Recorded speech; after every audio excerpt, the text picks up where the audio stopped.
А, Денес на нашата покана се одзва председателката извршната директорка на Хелсиншкиот комитет за човекови права на Република Македонија, која ќе биде еден од говорниците.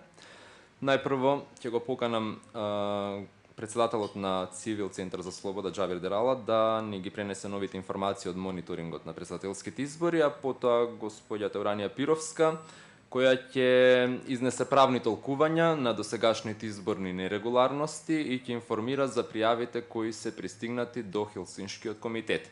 Во една мала напомена, значи Цивил ќе излегува со пресконференција на секои 2 часа, од кои онлайн стриминг ќе биде овозможен за престојните пресконференции во 16, 20 и 24 часот. Оваа прилика уште еднаш ќе искористам да ги поканам граѓаните и сите заинтересирани невладини организации да повелат во нашиот прес-центар со своји информации и согледувања за текот на гласањето, односно за текот на изборниот процес. За новинарите и другите заинтересирани достапни се печатени и електронски материјали, а набљудувачите и раководителите на проектот Слободни избори 2014 се на располагање за изјави и информација на лизи. Микрофонот му го препиштам на господинот Џабир Дерала. Благодарам, Петар. Добро дојдовте повторно во прес-центарот на Цивил. Нови информации пристигнуваат цело време, се разбира. Предпоставуваме дека ќе разберете зошто не ги даваме сите информации како што доаѓаат, бидејќи во тек е и нивна проверка од страна нашите мобилни тимови низ цела Македонија. Само да споменам, во моментов имаме 75 акредитирани наблюдувачи низ целата земја, меѓутоа имаме уште речиси толкав број наблюдувачи кои работат на овој изборен процес заедно со нас како активисти и волонтери. Може да започнеме со овие неколку нови филтрирани информации со кои располагаме. Забележуваме агитација на избирачкото место 0944 од страна на познати партиски функционери, од непостоечкиот влез на Михаил Чаков во Скопје, на улица Михаил Чаков во Скопје, дознаваме дека гласале веќе на гласачи на избирачкото место 72743. Во Делчево, Скопје и други општини забележани се јавува дека контакт центрите на одредени политички партии работат со полна пареа. Тие се јавуваат телефонски на голем број граѓанки и граѓани со прашања дали гласале и кога ќе одат на гласање. СМС пораките исто така се прилично фреквентни.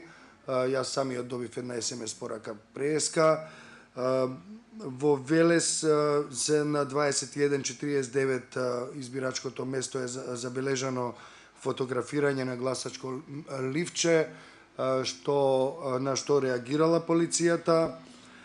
Исто така можеме да кажеме дека забележани се починати лица на избирачки места во Ѓорче Петров и аеродром, како што кажавме предходно.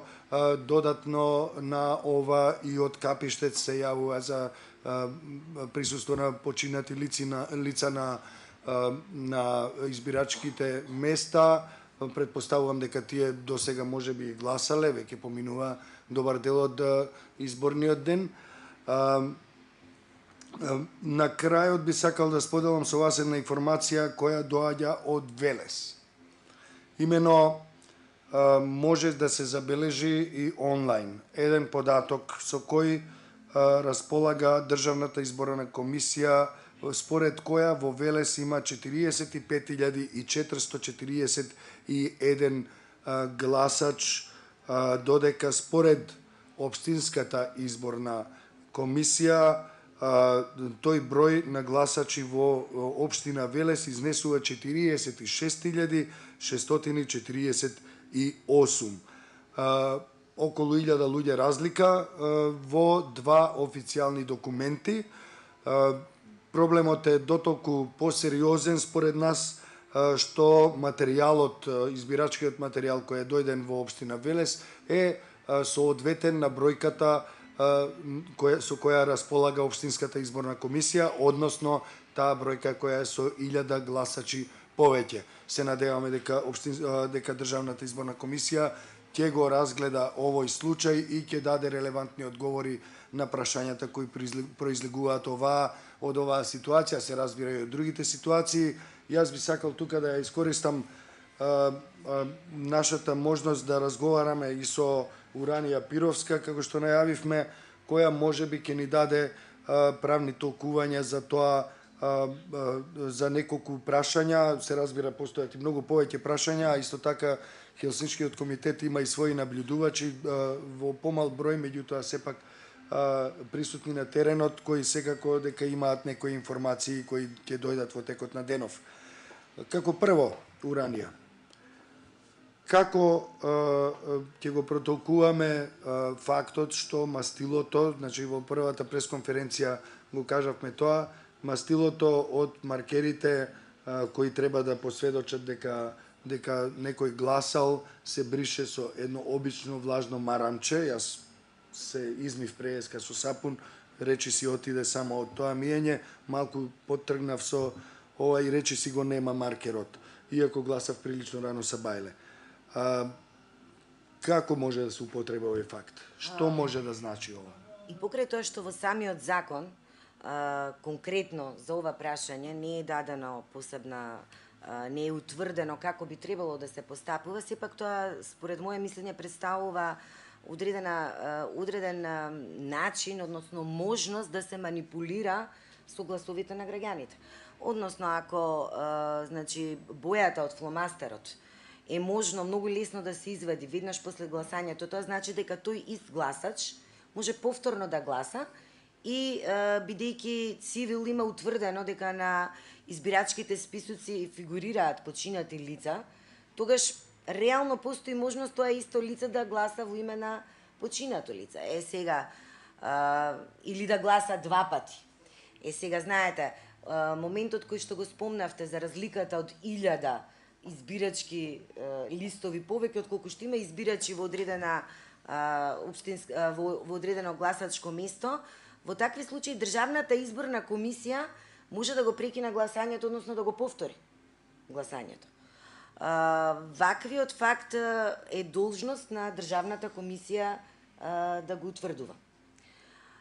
Понатаму споменавте дека се случува да на избирачките места се читаат имињата и презимињата на гласачите. Тоа е недозволиво и јас во изминатите изборни процеси истото го забележав. Имено пријавите кои што ги доставуваа и денес до кај нас граѓаните се однесуваа на тоа прашање. Од неколку избирачки места во општина Кавадарци, освен што се утврдува идентитетот на граѓаните, значи кога доаѓа граѓанинот, избирачкиот одбор е должен само да ја провери неговата лична карта, но не и да го чита неговото име и презиме гласно, за да можат и останатите во просторијата да го слушнат, што на некој начин представува повреда на избирачкото право на граѓанинот. Од друга страна, ова мислам дека представува и одреден вид на притисок. При тоа имавме пријави и за тоа дека полицијата на избирачките места се однесувала несоодветно на својата должност.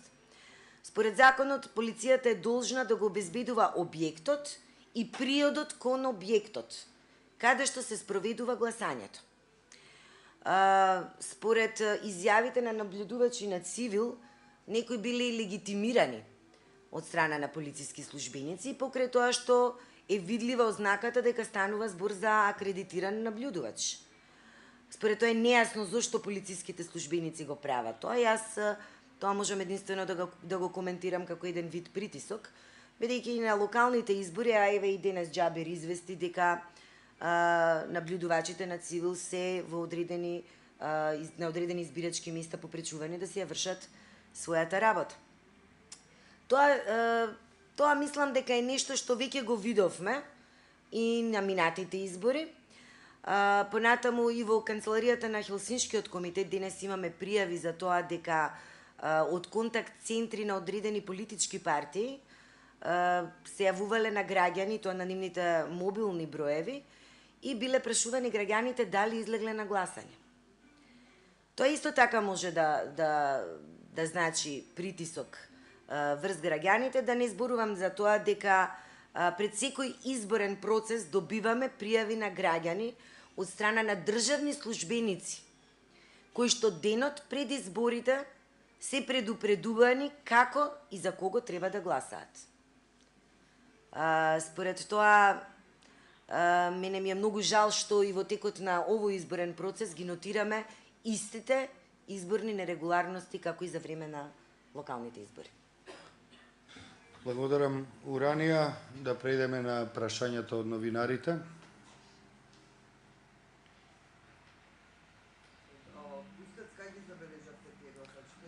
Забележани се, имаме сомневања, индиции дека гласачи од Пустец Албанија се дојдени во Скопје, меѓутоа нашите екипи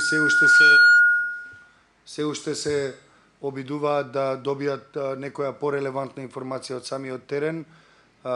Можете да претпоставите, луѓето бегаат од камерите и воопшто од луѓето кои што се означени со ознаките на наблюдувачи и така натаму. Меѓутоа, во општина Центар, да, постојат индиции дека веќе се пристигнати гласачи од Пустец. Кога ќе добиеме уште поцврсти докази за тоа, секако ќе го споделиме тоа, дури и во вонреден термин за соопштение до јавноста.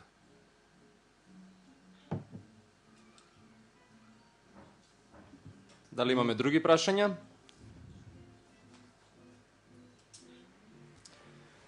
Во ред, доколку немаме други прашања, само би сакал да ги подсетам оние кои што не гледаат онлайн преку нашата веб страница slobodniizbori.info, дека пријавите на изборни нерегуларности можете да ги направите на нашите телефонски броеви 025 209 176, повторувам уште еднаш 025 209 176 и исто така на мобилниот телефонски број 075 707 143, повторувам уште еднаш 075 707 143, но исто така и на нашата електронска пошта monitoring@civil.org.mk.